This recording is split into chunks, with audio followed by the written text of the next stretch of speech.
Hola y bienvenidos a otro video de histología fácil y rápido.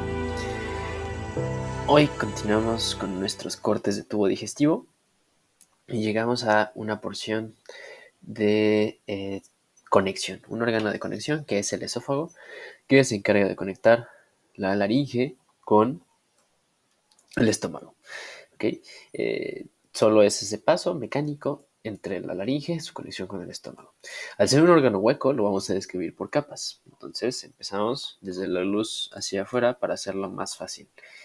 Y cuando nos acercamos podemos ver que es un epitelio estratificado, plano, no queratinizado, que funciona como una barrera, como una protección antes de las lesiones.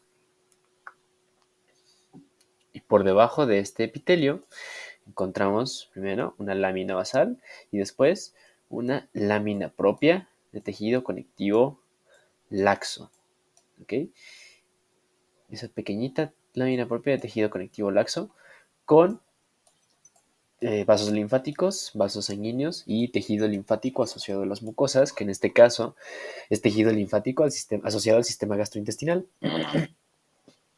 o sea, GALT. Muy bien.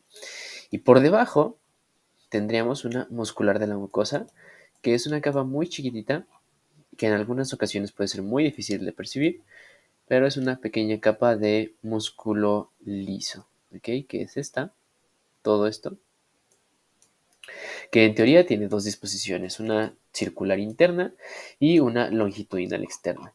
Esa capa de músculo liso se encarga de la contracción del el esófago, de la mucosa del esófago.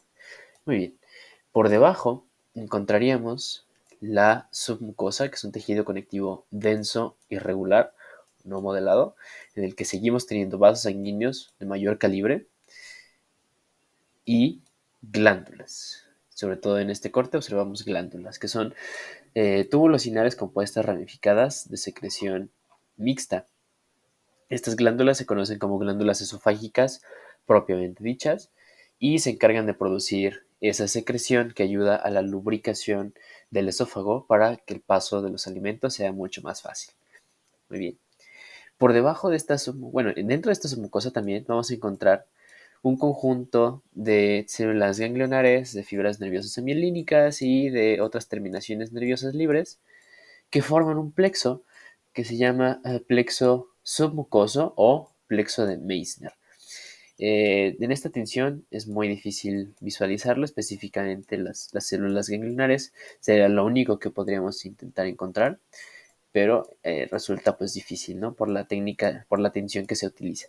Pero sabemos que está ahí y que es esencial porque ese plexo controla a la muscular de la mucosa. Por debajo tenemos, ahora sí, una capa gruesa, abundante de músculo, que es la muscular propia o muscular externa. En el caso de esófago, dependiendo de la porción en la que estemos, es el tipo de músculo que vamos a encontrar. En este corte de esófago podemos ver, si hacemos zoom, podemos ver que hay músculo liso en estas porciones, en la capa circular interna, pero también podemos encontrar aquí en la longitudinal externa fibras de músculo estriado. Si notan la diferencia entre el músculo liso y músculo estriado. Un músculo con fibras mucho más grandes, núcleos subsarcolémicos, tejidos conectivos, mientras que el músculo liso son núcleos en tirabuzón, fusiformes, alargados, con células fusionadas que forman fascículos muy compactos. Entonces, este corte de esófago, como tiene tanto fibras de músculo estriado como fibras de músculo liso, podemos suponer que se trata de un corte de esófago en su tercio medio, que es donde podemos encontrar los dos tipos de músculo. Si estuviéramos en un corte de esófago en el tercio superior, encontraríamos únicamente músculo estriado en toda la pared de músculo, y si nos encontráramos en el tercio inferior, encontraríamos solo músculo liso. Entre esas dos capas de músculo, entre la circular interna y la longitudinal externa, vamos a encontrar tejido conectivo, que es un tejido conectivo mixto, laxo, denso, en algunas presiones más denso, en algunas presiones más laxo, en donde igual podemos encontrar fibras nerviosas libres, terminaciones nerviosas, células ganglionares que forman otro plexo, que se llama plexo mientérico o plexo de Auerbach. Puede ser difícil visualizarlo, como les decía, como por ejemplo aquí, esto podemos suponer estas células grandes, basófilas, con un núcleo muy obvio y un nucleolo muy evidente, estas de aquí. Podemos suponer que se tratan de células ganglionares, entonces podemos suponer que esta estructura forma parte de un ganglio del plexo de Auerbach. Y ese plexo pues se encarga de las contracciones rítmicas y continuas de todo el músculo de la pared del esófago.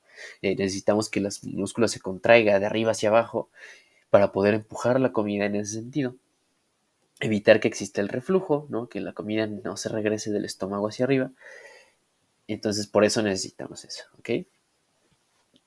En algunos libros van a encontrar que hay unas células especializadas también que forman parte del plexo mientérico, que también las pueden encontrar en el submucoso, pero están más descritas en el mientérico, que se llaman células de Cajal con C, C-A-J-A-L, Cajal. Y estas células tienen funciones muy similares a las células de Purkinje, que son células propias del sistema de conducción eléctrico del corazón. Son el marcapasos del intestino. Entonces las células de Cajal le dicen al intestino qué tan frecuente tienen que latir de manera normal, ¿no? Qué tan frecuente se tienen que contraer para generar esa peristalsis. Y estos plexos solo ayudarían entonces a aumentar o a disminuir la frecuencia de esas peristalsis.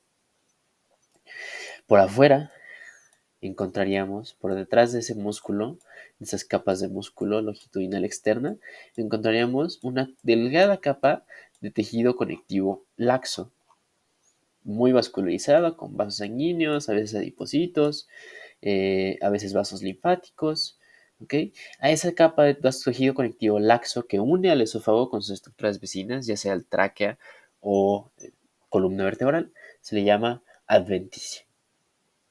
Y todo el esófago va a tener adventicia, con excepción de la última porción del tercio distal del esófago, que es en donde el esófago atraviesa el hiato esofágico del diafragma y entra a cavidad abdominal. Entonces ahí ya tendría una serosa, que es un tejido conectivo laxo, más un mesotelio, que es un epitelio simple plano. Ok, ahora hablamos de esas diferencias de esófago, ¿ok? A grandes rasgos tiene las mismas 4 capas en todas sus porciones, pero ya hablamos ahorita de algunas diferencias. Del músculo, por ejemplo, ¿no? Que el tercio superior es estriado, el medio es mixto y el inferior es liso, pero también hay otra diferencia en cuanto a las glándulas. Las que vimos aquí, las que tenemos en este corte, que ya sabemos que es un corte de tercio medio, son glándulas esofágicas propias que ayudan a secretar esa sustancia lubricante que ayuda al paso de la comida. Si estuviéramos en el tercio inferior, encontraríamos otras glándulas más pequeñitas que están asociadas solo a la lámina propia, o sea, este pequeño tejido conectivo laxo que está aquí, que se llaman glándulas esofágicas cardiales. Cardiales como la porción de estómago, cardia, y se encargan de secretar moco neutro, con un pH neutro, que ayudan a neutralizar el pH del estómago para que no suba al esófago y no lo queme. ¿Ok? Entonces, son muy importantes también. Y es otra de las formas que tenemos para diferenciar el esófago. Muy bien, entonces creo que con eso tenemos las 4 capas y tenemos ya completa la descripción histológica de esófago. ¿Ven? No está tan difícil como parece. Muy bien, entonces eso sería todo por este video. Les recuerdo que usualmente las descripciones se hacen con un resumen del Ross, Villaro, Junqueira y Garner. Y en esta ocasión hice uso del microscopio virtual Histology Guide para la visualización de este corte. Les recuerdo que si hay alguna duda, queja, comentario, si algo lo dije mal, déjenmelo en los comentarios para que podamos aprender juntos a hacer mejores descripciones. Eso fue todo de mi parte. Nos vemos. Adiós.